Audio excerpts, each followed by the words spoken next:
байцгаана уу эрхэм үзэгчдээ. Бурхны хаанчлал дэлхий дээр гарч ирлээ нэвтрүүлэгт тавтай морилно. Би чаны байна.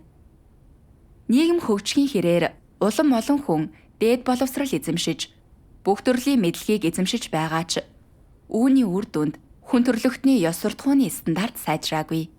Тэдний сүнслэг ертөнц улам бүр хоосорсон. Энэхүү сүнслэг хоосрлыг дүүрэхийн тулд элдв янзын ёрын муу хандлага гарч ирж, хүн төрлөختний ёс суртахууны доод хязгаарыг үгүй хийж, хамаг хүн чанар, мэс чанарыг нь нухчин дарж байна.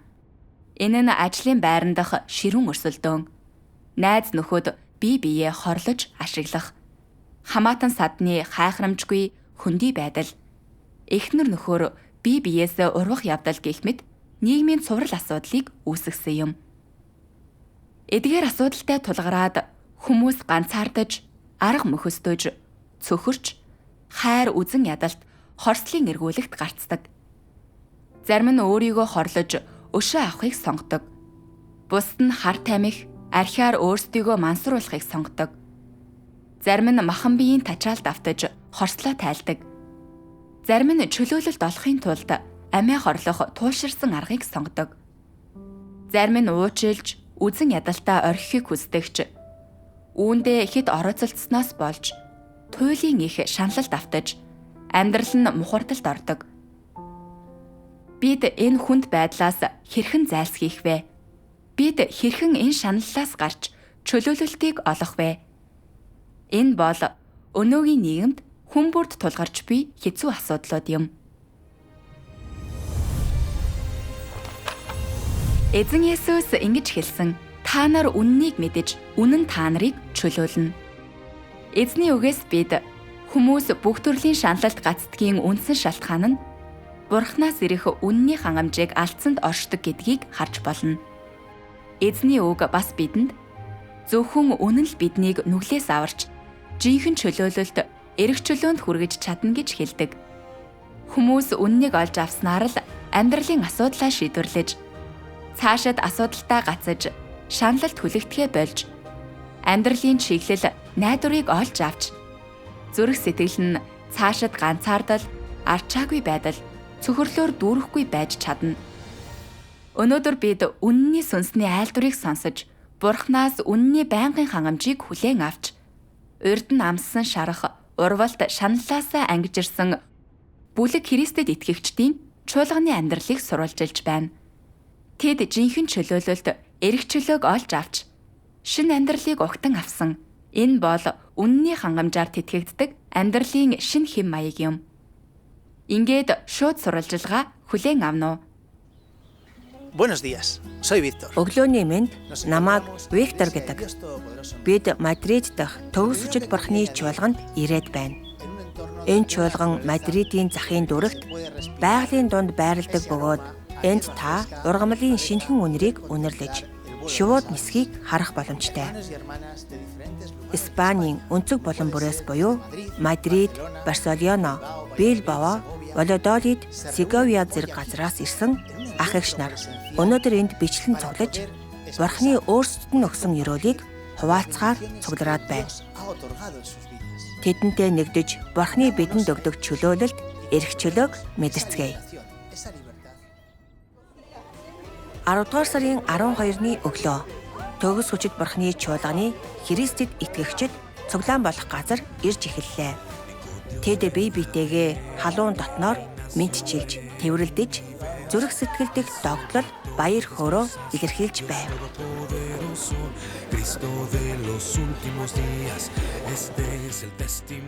Hola, muy buenas tardes, hermanos y hermanas. Pues muchísimas gracias por Бүгдэд нь өдрийн мэнд.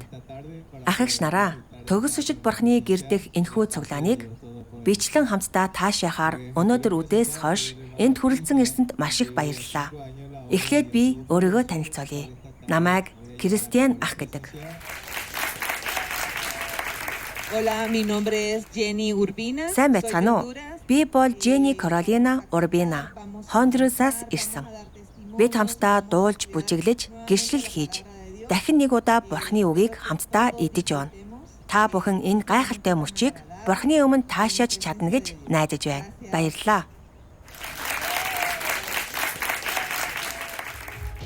Христэд итгэгчид Бурхныг магтсан бүжиг өргөн барьж эхлүүллээ.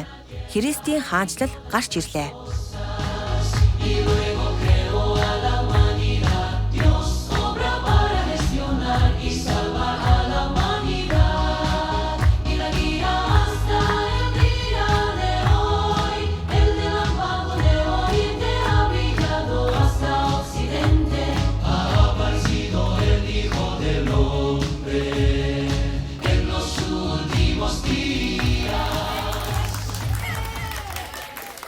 Бурхныг магтсан бүжиг дууссаны дараа Христэд итгэгчид зүрх сэтгэлээ намжааж Бурханд залбирлаа.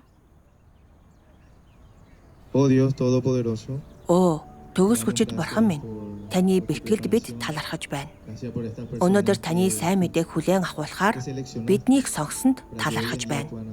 Та энэ цуглааныг заалж чиглүүлээч гэж би залбирч байна. Ингэснээр өнөөдөр хүн бүр босгон байгуулагдах болтугай. Амен. Дараа нь Андрес ах бидэнд шууд уншиж өгнө. Ахыг тайзан дээр өрье. Un aplauso de ánimo. Contemplando la aparición de Dios, Бурхны шүүлт гисгэлтээс илрэлтийг нь харах үе. y sin embargo, Гэсэн хэдий ч энэ эгэл жирийн хүнэл хүмүүсийн дунд нуугдаж биднийг аврах шинэ ажлыг хийж байгаа. Тэрээр бидэнд ямар ч тайлбар өгдөггүй. Яагаад ирснээ ч хэлдэггүй. Харин хийхээр зорьсон ажлаа зүгээр л өөрийн төлөвлөгөө дистралийн дагуу хийдэг. y su procedimiento, Түүний үг айлдвар улам олон удаа тохиолддог. cada vez Тайтгаруулах, ятгах, сануулах, анхааруулахаас эхлээд зэмлэж, сахилгажуулах нь хүртэл y advertir зөөлөн, айдын өнгнөөс ширүүн, сүр жавхланд үг хүртэл a palabras бүгд que son хүнд feroces асар их y өршөөл, dolorosas. дээд зэргийн айдас Hace que мэдрүүлдэг. sienta gran misericordia Түүний y хэлдэг бүхэн бидний зүрх сэтгэлийн гүнд нуугдсан нууцыг яг онож, sensible de los secretos түүний үг бидний зүрх сэтгэлийг хатгаж, бидний сүнсийг хатгаж, тэсрүүлшгүй их ичгүүрээр дүүргэн нүрээ хийх газаргүй болгодог.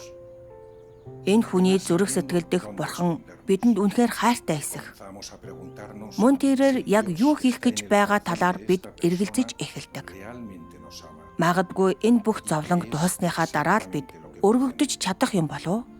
Será que Толгой дотроо бид ser arrebatados тооцоолж байдаг. después de soportar tales Түүнээс бид амьд усны дуусшгүй хангалтыг эдэлж, de él түүгээр disfrutamos дамжуулан una хүн pulsión бурхан хоёр sin límite нүүр amor. тулан амьдрах амьдралаар амьдардаг. Vivimos cara a Гэвч cara бид con Dios. Тэнгэр дэх эзэн Есүсийн нэгүсэлдэл талархдаг бөгөөд бурханлаг чанартай энэхүү эгэл хүний мэдрэмжийг хизээч анхаарч байгаагүй.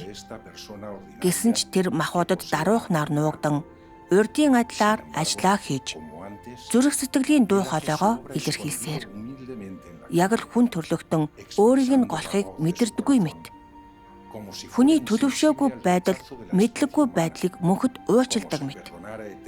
Өөрт нь хандах хүний хүндлэлгүй хандлагыг үрд хүлцдэг мэт байдаг. Тэрээр шин эрен үе, шин эрнийг нээж, шин тэнгэр газар, шин ажлыг залан авчирсан. Тэр бидэнд итгэл найдвар авчирч, тодорхойгүй байдалд амьдарч байсан амьдралыг маань эцэслэж, бүхий л оршихуйд маань авралт хүрэх замыг бүрэн харуулсан. Тэрээр бидний бүхий л оршихуйг байлдан дагуулж, зүрх сэтгэлийг маань олж авсан билээ. Тэр мөчөөс хойш бидний зүрх сэтгэл мэдрэмжтэй болж, сүнс маань сэргэх мэт болсон. Бидний дунд амьдардаг маш удаан хугацаанд бидэнд гологдсон энэ эгэж жирийн шалахгүй хүн өдөр шөнөгүй үргэлж бидний бодолд байдаг. Өдөр шөнөгүй бидний хүссэн хүлээдэг эзэн Есүс биш гэж юу? Тэр мөн. Үнэхээр мөн. Тэр бол бидний бурхан. Тэр бол үнэн зам амь. Тэрээр биднийг дахин амьдруулж, бидэнд гэрлийг харуулж, зүрх сэтгэлийг маань хэрэн хэсгүй болгосон. Бид бурхны гэрт түүний сэнтийн өмнө эргэн ирсэн бөгөөд түүнтэй нүүр тулан уулзаж, түүний царайг харж, урд байгаа замыг харсан. Amén. Gloria a Dios. Бурхны үгийг уншсны дараа Христэд итгэгчид ойлголтоо чөлөөтэй хуваалцаж эхэллээ. En estas palabras podemos ver Бурхны үгээс бид Бурхны асар даруй байдлыг харж болно. cómo Dios es Бурхан capaz хүчирхэг хэрн бие махбодтой болж өөрийгөө даруусган хүн болсон. y es precisamente Зөвхөн нэг удаа биш, esa харин cosa 2 удаа. insignificante Энэ өчүүхэн эгэл жирийн махан бие биднийг авралын зам руу хөтөлсөн. qué humanidad tan insignificante. Хүн төрлөختний хувьд хамгийн хэцүү зүйл бол бие махбодтой болсон Бурхныг мэдэх явдал юм. Бурхан жирийн хүн болж бие махбодтой болсон нь мэргэн хэрэг байсан. Учир нь Бурхны хойнд түүний дуу хоолойг таньж чаддаг. Тэд түүний гадаад төрхийг тоодоггүй. Тэд Бурхныг бурханлаг чанараар нь мэддэг. Түүний бурханлаг чанар голчлон хэрхэн илчлэгддэг вэ? Энэ нь түүний үг ажлаар дамжин илчлэгддэг. Учир нь Бурхан бол зам, үнэн, амь. Зөвхөн тэр л үнэнийг илэрхийлж чадна. Зөвхөн тэр л хүн төрлөختнийг аврах ажлыг гүйцэлдүүлж чадна. Үнэнийг жинхнээсээ ирж хайдаг хүн үүнд анхаарлаа төвлөрүүлэх ёстой. Amén. Amén.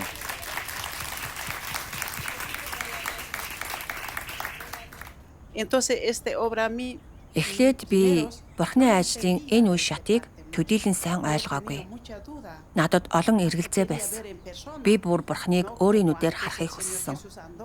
Яг л хүмүүс Эзэн Есүсийг өөрсдийнх нь дунд алхаж байхыг харсан шиг. Гэхдээ сүүлд нь би үг махбод болсон гэдгийг, үг бол түүний үгс гэдгийг ойлгосон. Бид одоо үгийн эрен үед байгаа. Энд Бурхан биднийг ариусгаж, ариун болгохын тулд үнэнийг илэрхийлдэг. Түүний үгийг хүлээн авч хэрэгжүүлснээр л хүн төрлөختөн аврагдаж чадна. Өмнө нь надад өөрийн гэсэн үзэл байсан. Эзэн Есүст итгэснээр л би аврагдаж, Бурхны хаанчлалд орох шалгуурыг хангана гэж би боддог байсан. Гэвч би өөрийнхөө завхарлыг хизээч үнэхээр шинжлээгүй. Бурханд тэрсэлдэг байдлаа хизээч харж байгаагүй. Үнэн дээр би завхарсан хэвээр Бурханд хараахан үнэнч биш байгаа. Энэ зам дээр би Бурхны үгийг дуулууртай дагах гэж чармаасаар л байна. Бид өнгөрсөндөө үлдэж болохгүй. Өөрсдийн үзлээр Бурхны ажлыг хязгаарлаж болохгүй. Энэ бол миний ойлгож авсан зүйл юм. Амен. Amén, amén, amén, amén. Bueno, pues creo que es un За, энэ бол маш чухал сэдэв гэж би бодож байна. Учир нь энэ нь Бурхны илрэлт буюу Бурхан махбодоор гарч ирэхийн утгыг хэлчилдэг. Бурхан одоо эргэн ирж, эгэл жирийн хэвийн хүн чанартаагаар гарч ирсэн. Энэ нь хүмүүсийн үзэлтэй нийцдэггүй. Жишээлбэл Бурхны илрэлтийн тухай мэдээг сонсоод би эргэлзэж, зүрх сэтгэлдээ голсон. Анх сонсохдоо би эдгээр үгийг хүлээн авч чадаагүй.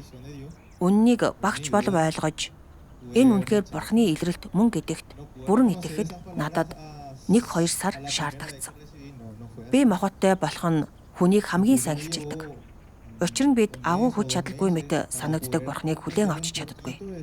Гаднаа эгэл жирийн хэвийн хүнийг Бурхнаа гэж хүлээн авч чаддаггүй. Бид хүчирхэг, үл үзэгдэх, баригдашгүй, ерөөл хайрлаж амлалт өгдөг Бурханд дассан байдаг. Би ч бас адилхан. Бурхан надад ерөөл хайрлана гэж үргэлж найддаг байсан. Учир нь би сайн зүйл хийсэн. Учир нь надад ажил хэрэгтэй байсан. Бас тэр гэр бүлийг минь эдгэх хэрэгтэй байсан учраас тэр. Гэхдээ түүний үгийг уншсны дараа би айжмаар мэс чанараа эргүүлэн олж авч эхэлсэн.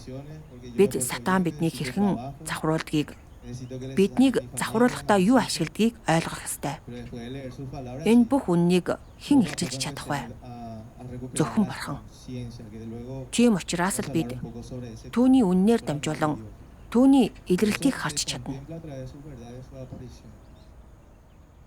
Христэд итгэгчид Бурхны илрэлт ажлын талаарх ойлголтоо хуваалцлаа. Хэдийгээр Бурхан махбод болж эгэл жирийн хэвийн хүн чанартайгаар гарч ирсэн ч тэр үннийг илэрхийлж хүмүүсийг авралын зам руу хөтөлж чадна. Энэ нь тэр бол Бурхан өөрөө гэсэн үг юм. Цуглаан дээрх Христэд итгэгчид Бурханыг магтсан магтан дуу дууллаа. Тэд чин сэтгэлийн дуу хоолойгоор сэтгэл хөдлөлөө илэрхийлж байв. Тэдний дуулах нь Бурханд талархах, гүн талархал, дотн сэтгэлээр дүүрэн байлаа.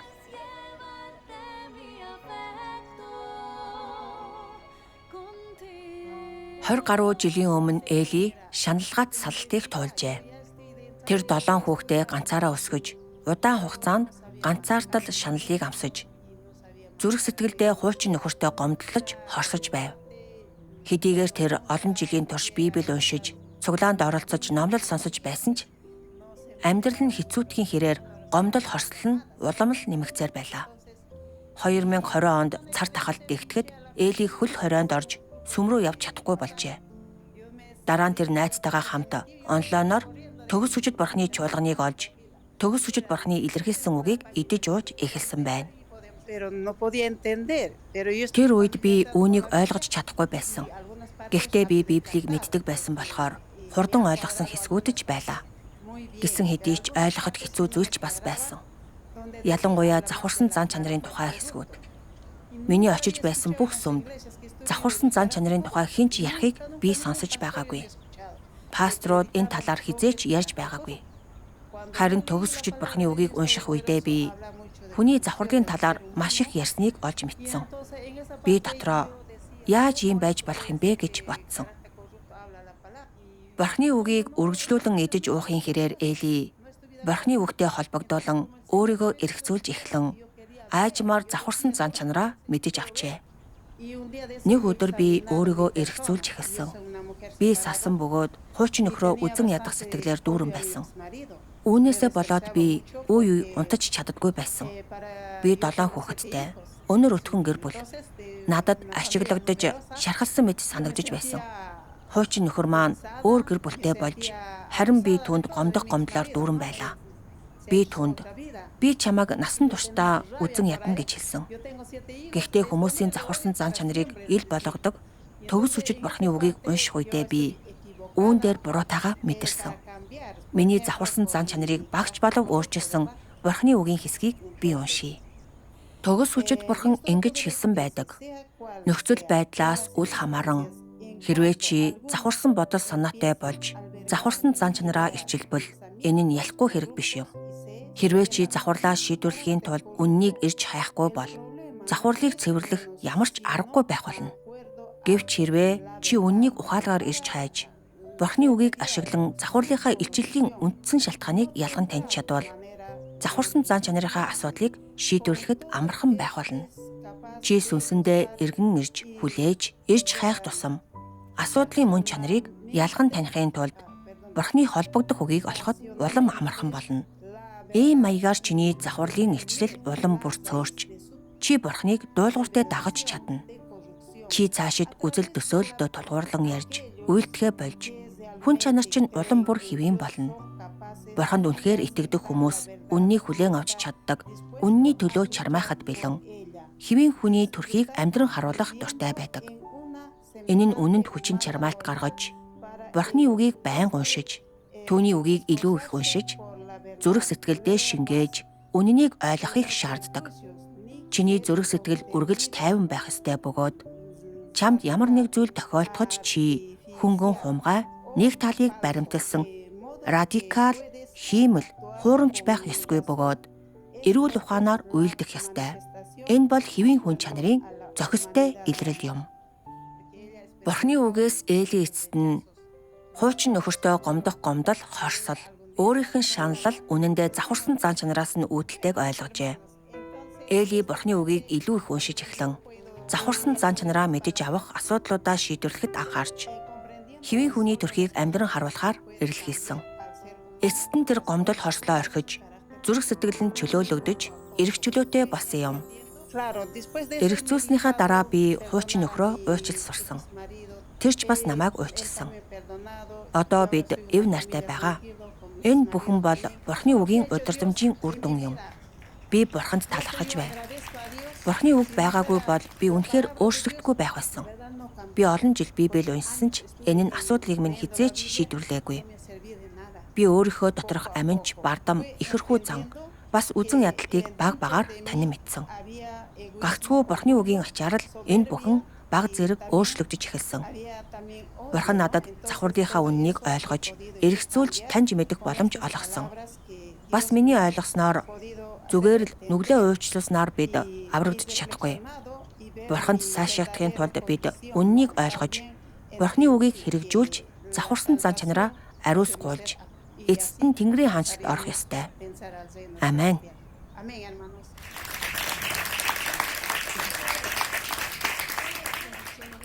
Мария Хосе католик шашны багш байв.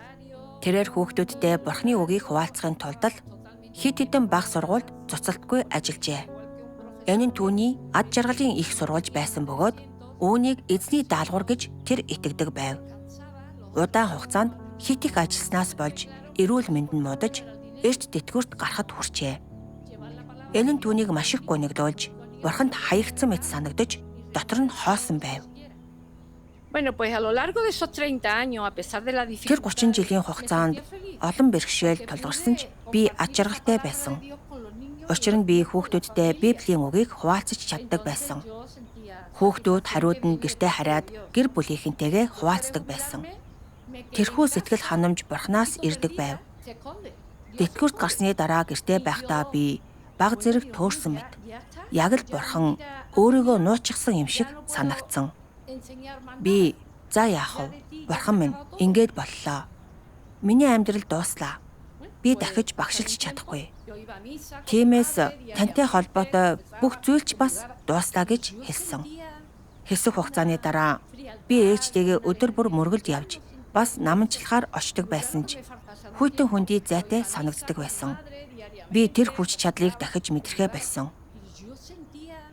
Мария амьдралын утга учирыг олж чадахгүй байх үедээ онлайнаар төгс хүчит Бурхны үгийг олж хараад онлайн нөхөрлөлд нэгджээ. Эхлээд тэр төгс хүчит Бурхны үгийг төдийлөн сайн ойлгохгүй байсан ч нөхөрлөлд нэгтгэх нь Бурхны санаа зорилго гэдгийг мэдэрч байв.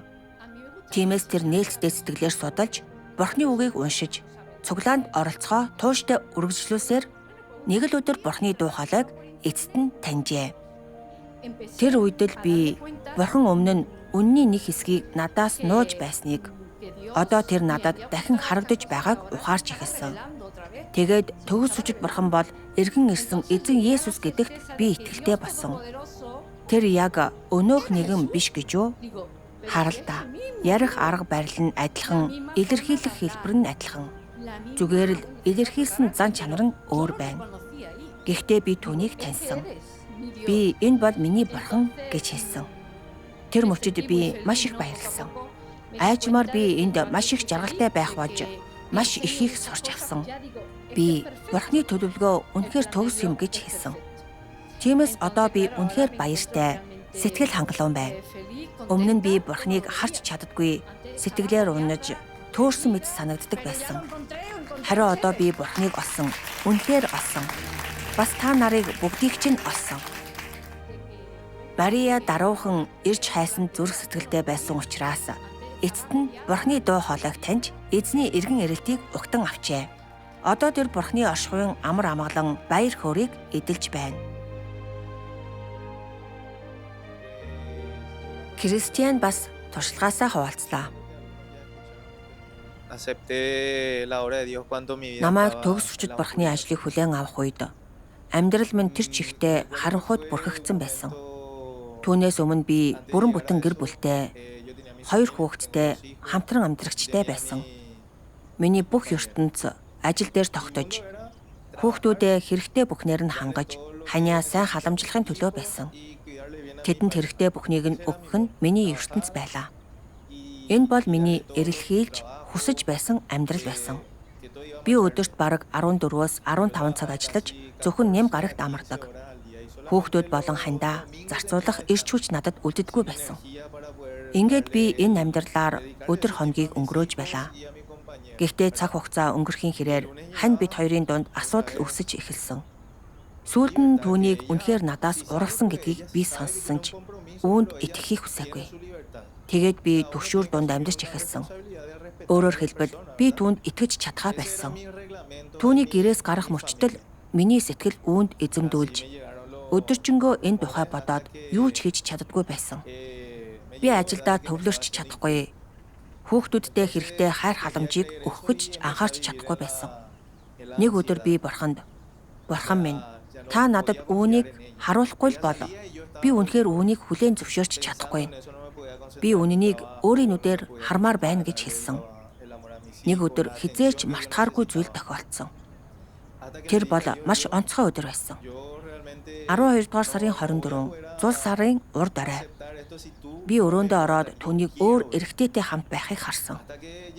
Тэр мөчөд би бүр мөлсөн нурж унсан. Би үүнийг төвчиж чадалгүй, туйлын их зөвхөрч гутарсан. Би түүнд үнэхээр их хайртай байсан болохоор бууж өгөхийг хүсээгүй. Бас энэ бодит байдлыг хүлээн зөвшөөрөхийг хүсээгүй. Тэр бол миний 14, 15 жил зарцуулж бий болгосон харилцаа байсан. Би үүнд хамаг сэтгэл зүрхээ зориулсан. Ингээд дуусаасаа гэж хүсээгүй. Би бүр түүний ургалтыг уучлахыг хүссэн.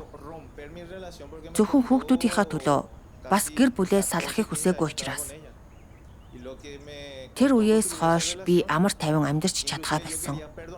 Би өдөржингөө төвшүүр санаа зовнил дунд амьдардаг байлаа. Зүрх сэтгэл минь шаналлаар дүүрч хаанаас ч тайтгарал олж чадаагүй. Би шаналлаа уудлах гэсэндээ сүм рүү очиж намжиж эхэлсэн. Гэхдээ хинээс ч ямар ч тайтгарал дэмжлэг аваагүй. Кристиан эхнэрийнхээ урвалтыг өөрийн нүдээр харж зүрх сэтгэл нь асар их шаналжээ. Тэр эхнэрээ уучилж гэрэлтэй аврах гэж хичээсэн ч боломжгүй гэдгийг олж мэдсэн. Тэр арх тамхиар өөрийгөө мэдээгүйжүүлэхээр оролцож чадсан ч шанал нь огтхонч багасаагүй. Тэр найз нөхөд дахиж нар болон гэр бүлийнхнээсээ тусламж ирж хайсан ч хинч түүнийг ойлгоогүй, тайтгаруулаагүй. Ганцаардаж шаналсан тэрээр амьдрах хүслээч алджээ. Зөвхөнгөө барахтаа тэр бурханд хандан хашгирахаас өөр зүйл хийж чадаагүй. Надад гологдсон мэдрэмж хүчтэй төрж, яг л хүн бүр намайг түлхэж байгаа юм шиг санагдсан. Надад түших хүн олдоогүй, хинч миний шаналлыг ойлгож чадаагүй. Өөрийгөө жаахан ч болов тайтгаруулахын тулд би өөрийгөө мэдээгүйжүүлэх өөр аргуудыг хайж эхэлсэн. Гэвч ертөнцийн тэр зүйлс зүрх сэтгэлийг минь хангаж чадаагүй. Дараа нь би зүрх сэтгэлийнхаа шаналлыг намдаахын тулд тамхи татаж эхэлсэн. Тэдгээр зүйл доторх хоосрлыг минь дүүргэж чадаагүй. Би маш их ганцаардаж зүрх сэтгэл минь хизээч амар тайвныг олж чадаагүй. Би түүнд би чамайг уучлж чадхаар бол уучлана гэж хэлсэн. Гэвч үнэндээ зүрх сэтгэлдээ түүнд гомдсон хэвээр байсан. Би байнга өөрийгөө буруутгаж би юу буруу хийсэн юм бэ? Би юугаараа дутуу байсан юм бэ? Тэр яагаад надад ингэж хандваа? Би хангалттай сайн байгаагүй гэж үү гэж асуудаг байсан. Би өдөр бүр ингэж өөрийгөө буруутган дарчлааж түүнийг үнэхээр уучлахад минь туслаач гэж бурхнаас буян ахин дахин залбирсан. Гэхдээ бидний хоорондох итгэлцэл бүр мөсөн алга болсон. Тэр хэсэг зур харамсаж байгаа харагдсан ч энэ нь өнгөцгөн түр зурих л байсан. Тэр үед амьдрал амьсгалыг минь бүрэн боогдуулж байлаа. Яг тэр үед ажил дээрч бас асуудал гарч эхлэн эцэг эхтэйгээ харилцаа маш таагүй болсон. Аав ээж хоёр намайг хүлээж аваагүй, намайг буцаж очихыг хүсээгүй. Би ганцаардаж, үнэхээр ганцаардж байсан. Тэр мөчөөс эхлэн би бурханд залбирч эхэлсэн. Би Есүс Христэд ингэж хэлснээ тод сандаг. Надад тусламж хэрэгтэй байна. Би үүнээс яаж гарахаа мэдэхгүй байна. Би маш их ганцаардаж, цаашид амьдрч чадахгүй юм шиг санагдаж байна. Сатан надаас зураад байгаа учраас надад таны тусламж хэрэгтэй байна. Би ердөө л ингэсэн. 3 дахь өдөр нь миний утсанд та бурхны үгийг судалмаар байна уу гэсэн зурвас ирсэн. Энэ яг л гэрлийн цацраг шиг байсан. Залбирлыг минь сонссон гэдгийг би ухаарсан. Энэ нь төгс хүчит бурхны дээд эрх зохицуулалтаас үүдэлтэй гэдгийг тэр сүлд нь мэдсэн юм. Кристиан төгс хүчит бурхны үгийг судлахаар онлайн нөхөрлөлд оролцож эхэлжээ. Тэр айжмаар зарим үннийг ойлгож авч шаналгаат амьдралд нь эцэст нь найдвар гисгийсэн байна.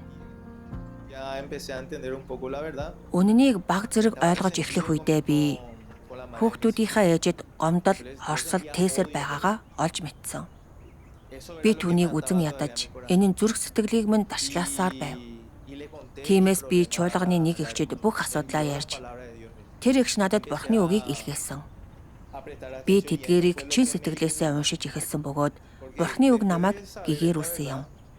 Эдгээр үннийг ойлгосныхаа дараа би түүнд гомдох гомдлоо орхиж тэр зовлонгийн далаагаас үнэхээр амралт олж чадсан. Тэр үед би эцэст нь түүнд би чамайг уйчилж байна гэж хэлэх хүчтэй болсон.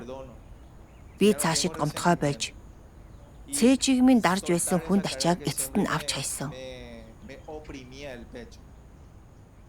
Төгс хүчит Бурхны үгэнд ингэж хэлсэн байдаг. 6 дахь нь бие сэтгэлийн сүрэл. Сатан хүний ямар хэсгийг сүрэлдэг вэ? Сатан оюун санааг чинь сүрүүлж чамайг эсэргүүцэх тэнхэлтгүй болгодог нь зүрх сэтгэл чинь баг багаар өөрийн эрэхгүй сатан руу эргэдэг гэсэн үг юм. Тэр эдгээр зүйлийг чамд өдөр бүр суулгадаг. Чамд нөлөөлж чамайг хүмүүжүүлэхийн тулд эдгээр үзэл санаа болон соёлыг өдөр бүр ашиглаж чиний хүсэл зоригийг баг багаар нурааж чамайг сайн хүн байх хүсэлгүй болгож шудраг ёс гэж нэрлэдэг зүйлийнхаа төлөө үндийн босох хүсэлгүй болгодог. Өөрийн мэдлэггүйгээр чи цаашид урсгал сүрэн сэлэх сэтгэлийн тэнхээгүй болж харин оронд нь урсгал даган хөвдөг. Сүрэл гэдэг нь сатан хүмүүсийг маш их даршлагдаг болохоор тэд хүн байхаа болж сүг сүдрэл болдог гэсэн үг юм. Энэ үед сатан завшааныг далимдуулан тэднийг залгидаг. Хүнийг завхруулахдаа сатаны хэрэгэлдэг эдгээр залмих нь тус бүрдээ хүнийг эсэргүүцэх тэнхээгүй болгож чадна. Тэдгээрийн аль нь ч хүмүүсийг өвхөлд хүргэж чадна. Өөрөөр хэлбэл сатаны хийдэг ямар ч зүйл түүний хэрэгэлдэг ямар ч залмих чамайг доройтуулж сатаны хяналтан дор аваачиж ёрын муу болон нүглийн намагт шигдүүлж чадна. Энэ нь хүнийг завхруулахдаа сатаны хэрэгэлдэг залмих юм. Энэ үгийг уншаад би бүр мөсөн зочирцсан ч тэр үед гинт сэтгэл маш их уйж ирсэн. Энэ үг сатан хүмүүсийг яаж доройтолд бүрэн автуулдгийг тайлбарласан байдаг. Сатаны хийдэг эхний зүйл бол ухаан санааг чинь сүйтгэж, мэс чанарлуу чинь дайрч, чамайг өөрийн эрэхгүй нүгэл үлдэхэд хүргэдэг. Дараа нь чи нүглийн таашаалыг эдэлж эхэлдэг. Тэр үед л би эхнэр маань яагаад тэгснийг ойлгосон. Мөн асуудлын үндсийг ойлгосон. Энэ бүгд сатаны завхарлаас болсон байсан. Тэр үеэс эхлэн Бурхны үгийг үргэлжлүүлэн сонсох тусам зүрх сэтгэлд минь ямар нэгэн амийн хүч дахин сэргэж байгааг би мэдэрсэн. Бүх амьдралынхаа туршид би хизээч тэр үеийг шигээ тийм эерэг амиар дүүрэн байж үзээгүй. Ингээд л 15 хоногийн дараа би архинаас гарсан. 15 хоногийн дараа тамхиа хайсан. Тэгээд би Бурхны үгэнд анхаарлаа хандуулж, Бурхны үгийг байнга уншиж, видео үзэж эхэлсэн. Яагаад гэвэл би үнэнийг ойлгож, түүнийг илүү гүн гүнзгий мэдхийг хүсэн тэмүүлсэн. Зүрх сэтгэлд минь юу өөрчлөгдсөнийг би өөрөө ч ойлгоогүй. Дахиад бүрэн амьд болсон юм шиг санагдсан. Би амьдралдаа хизээч ийм зүйлийг мэдэрч байгаагүй. Бурхны үгээс Кристиан хүний бүх зовлон зүдүүр сатанаас үүдэлтэйг ойлгожээ. Сатан хүмүүсийг уруу татаж, хүмүүс рүү дайрч ухаан санааг нь сүйтгэдэг учраас л тэд тасралтгүй нүгэл үлдэж, нүглийн хүлээсэнд амьдардаг байна. Дараа нь би төгс хүчит Бурхны үгийг илүү их уншиж, сатаны дайралтыг яаж ялан дийлхийг ойлгосон. Энэ бол сүнслэг тулаан. Үүнд ялах цорын ганц арга зам бол үнэнээр зэвсэглэх явдал юм. Чамд үнэн байвал ялган таних чадвар байна. Тэгээж чи чамайг уруу татаж, чам руу дайрах сатаны залмихийг нэвт харж чадна. Жишээлбэл энэ нь Йовд юу тохиолдсныг ойлгоход надад бас тусалсан. Йов сайхан сэтгэлтэй, шулуун шудраг хүн байсан ч ийм гай зовлон амссан. Тэр бүх зүйлээ, бүх хөрөнгөө алдаж, бүх хүүхэд нь өгсөн. Түүнд юу ч үлдээгүй бөгөөд би энэ яр хатганд баригдсан. Түүнд тохиолдсон бүхнийг бодоод үзтээ тэр сэтгэл гутралд орж болох байсан. Эсвэл тэр Бурханд та яагаад надад ийм зүйл амсуулваа гэж хэлж болох байсан. Эхнэр нь бүр түүнийг үх, Бурханд шүтэн өргөхөө боль гэж хэлсэн. Гэсэн ч хүний өнцгөөс харвал Йов зөв шудрах хүн байсан тул эдгээр зүйлийг амсах ёсгүй байсан. Йовд тохиолдсон зүйл үнэхээр шудраг бус байсан гэж та бодох байх. Хэдийгээр Йов сатан өөрийг нь буруутгахаар Бурхны өмнө очсныг мэдээгүй ч энэ бүхэн Бурханаас ирсэн гэдгийг маш тодорхой мэдэж байсан. Сатан бурханд та түүнийг өрөөж гарынх нь ажлыг амжилттай болгож түүнийг баян болгосон учраас тэр танд шүтэн мөрөгдөг. Гэхдээ хэрэв та бүх зүйлийг нь авчих бол тэр танд шүтэн мөргсөөр байх уу? Түүнд байгаа бүхнийг аваад танд өргөжлүүлэн шүтэн мөргөх эсгийг хар гэсэн. Энд сүнслэг тулаан болж байгааг анхаараарай. Тэгээд Йов хүчтэй гэрчлэл хийсэн. Эцэст нь Йов сатаныг ялж эрх чөлөөтэй хүн болж үнэн дотор бүрэн дүрэн амьдарсан. Тийм учраас сударт бичигдсэн байдаг. Та нар үнэнийг мэдэж, үнэн та нарыг чөлөөлнө. Үнэн хүмүүсийг дарамт, сэтгэл готрал, шаналлаас чөлөөлж, нүгэл үйлдэх, бурхныг эсэргүүцэхэд уруу татдаг бүх зүйлээс буюу бие тоосон зан, худал хуурмаг, залмих, хоёр нүур, аминч байдал зэргээс чөлөөлдөг. Яг үүн шиг би эдгээр үннийг баг багаар ойлгож эхлэн. Үнэн л зүрх сэтгэлийг минь дитгсэн гэдгийг ойлгосон. Би дахиж хизээч түүнийг орхихыг хүсэхгүй. Йовын туршлагаас Кристиан хүнд тохиолдож би бүх зүйлийн ард сүнслэг тулаан байдгийг ойлгожээ. Сатан хүмүүс рүү дайрч тэднийг бурхнаас холдож, бурхныг эсэргүүцэж нүгэлд амьдрахад хүргэдэг. Үннээр зэвсэглэж, үннийг олж авснаар л та нүглийг ялан дийлж, сатаныг ялах хүч чадалтай болж чадна. Зөвхөн тэгсэн цагт л сатаны хүлээсээс чөлөөлөгдөж чадна. Тэр үед би үнэн хүн төрлөختөнд ямар их ашиг тустайг болон гай зовлон давхад нь хүмүүс тусалдгийг ойлгосон. Өнөөдөр салалтын төвшин маш өндөр байна. Дэлхий дээр залмих, худал хуурмаг, хоёр нүрт байдал улам бүр нэмэгцээр байна. Үнэн дээр энэ бүхэн сатанаас үүдэлтэй. Үнэн бол бурхны үг. Бурхны үг чамд хэрэгжүүлэлтийн зөв замыг зааж өгч эдгээр зүйлийг ялан дийлэх боломжийг олгодог. Ингэснээр чи дахин унахгүй. Үнэн бол энэ бүхнийг ялан дийлж чадах хүч юм. Одоо бурхны зан чанарт халдах ямар нэгэн зүйлийн төлөө ядаж л миний мэс чанар намайг буруутгах болно. Би яагаад эдгээр бэрхшээлийг туулах ёстой байснаа бас ойлгож байна. Эдгээр нь ерөөл бурхны надад бэлдсэн зам байсан гэдгийг би үнэхээр ойлгож байна. Надад ямар ч гомдол хорсол алга.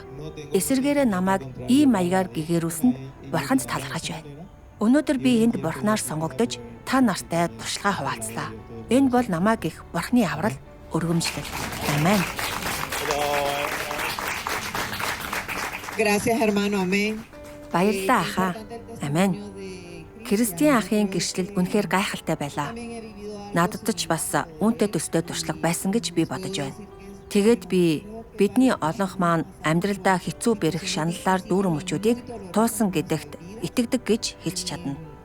Заримдаа яг л Кристиан ахын хэлсэнчлэн бид сэтгэл зүйч юм уу, сэтгцэн эмчид ханддаг. Яагаад гэвэл бидний зүрх сэтгэл өвчилж, бие махбод маань дагаад өвчилдөг. Бид тэр мэрэгжилтнүүдийг биднийг тэрхүү туйлын их шаналлын ангалаас татаж гаргаж чадна гэж найддагч. Ямар ч хурдан эдгэх арга биднийг тэр ангалаас гаргаж чадахгүй. Зөвхөн бурхан л бидэнд тусалж чадна гэдэгт би итгэдэг. Тийм биз дээ? Эдгээр бодит туршлагын гэрчлэлийг сонссны дараа Христэд итгэгчид бүгд бурханы аврал ямар бодит болохыг мэдэрсэн. Зөвхөн үнэл хүмүүсийг сатаны хор хөнөөлөөс аварч чадна. Тэгсэн цагт л тэд чөлөөлөлт, эрх чөлөөг олж авч чадна. Христэд итгэгчид хамтдаа хэрэв бурхан намайг авраагүй бол гэдэг магтан дууг дуулж бурханд талархал магтаалаа илэрхийлв. Si Dios no me hubiera salvado, aún iría a la deriva por el mundo, caminando con dolor en el pecado, sin esperanza cada día y desolado. Si Dios no me hubiera salvado, aún seguiría bajo los pies del diablo, atrapado en el pecado y sus placeres, ignorando cómo sería mi vida. Dios Todopoderoso es quien me salva, son sus palabras las que me purifican. Цуглаан өндөрлсөний дараа сурвалжлагч Христэд итгэгчдээс ярилцлага авлаа. Hola, buenas tardes, hermana Edith. Сайн байна уу? Өдрийн минь Эдит ихчээ. Өнөөдрийн цуглаан дээр таны сэтгэлийг хамгийн их хөдлөсөн зүйл юу байсан бэ? Bueno, la verdad que todos los números, Үнэнийг хэлэхэд надад бүх хэсэг нь таалагдсан. Гэхдээ гэрчлэлүүд үнэхээр онцгой байсан бөгөөд хамгийн гүн сэтгэгдэл үлдээлээ. Тэдгээр нь бидэнд төгс хүчит бурхны ажил бидний амьдрал, гэр бүл, ах эгч нарт маань авчирдаг өөрчлөлтийг чи сэтгэлээсээ мэдрэхэд тусалдаг. Бидэнд дутагдaltaй тал их байгаа. Бид үннийг илүү ихийг мэдэх хэрэгтэй гэдгээ мэдэж байгаа ч гэсэн эдгээр гэрчлэл бидэнд хүн бүр хэцүү нөхцөл байдлыг туулдаг гэдгийг ойлгоход тусалдаг. Хэрэг бид бурханд найдаж, төгс хүчит бурхны илэрхийлсэн үнэнд найдвал бидний зохицуулж, даван туулж чадахгүй бэрхшээл асуудал гэж үгүй. Амен. Simplemente hacer unas preguntas. Esta tarde Хосе Мануэль ахаа, өдрийн минь танд өнөөдрийн цуглаанаас олж авсан бидэнтэй хуваалцах эрх зүйлэл дүгнэлт байна уу? Өнөөдөр энд байгаадаа би үнэхээр баяртай байна. Үнэн дээр миний хамгийн дуртай зүйл бол ах эгч нартайгаа нөхөрлөж, бие биеэ урамшуулж, бурхны үгийг идэж ууж хуваалцах явдал юм. Миний хувьд цуглаан болгон яг л сайн юм шиг санагддаг. Энэ нь надад бат зогсож, ахиц гаргаж өсгөж тусалдаг. Би нэг удаа замаа бүрэн алдсан байсан. Хэрвээ төгс хүчит бурхан намайг чуулган руу хөтлөөгүй бол надад юу тохиолдох байсныг би үнэхээр мэдэхгүй. Тэр үед миний амьдрал ёроолдоо хүртэл унсан байсан. Бурхны санаа зориг бол миний доройтсон завхарсан зан чанарыг арилгаж, надад үннийг олж авч, шинэ хүн болж өөрчлөгдөх боломж олгох явдал гэдгийг би ойлгож байна. Испани дахь төгс хүчит бурхны чуулганы Христэд итгэгчид бурхны үгийн байнгын усалгаа хангамжаас зарим үннийг олж авчээ. Тэд сатаныг ялан дийлэх хамгийн хүчрхэг зэвсгийг олж авч, сатаны хүлээс тарчлаанаас чөлөөлөгдөх замыг олжээ. Тэдний итгэл хүч чадал өсөн нэмэгдэж байна. Тэдний зүрх сэтгэл амар тайван, гэрэл гэгээтэй, эрх чөлөөтэй чөлөөлөгдсөн бөгөөд тэд гэрэлд амьдарч байна. Үдсэнд баярлаа. Шинэ эрен үетэй хамт байж Христэд итгэгчдийн баялаг, өнгөлөг чуулганы амьдралыг дагаарай. Дараа уулзацгаая.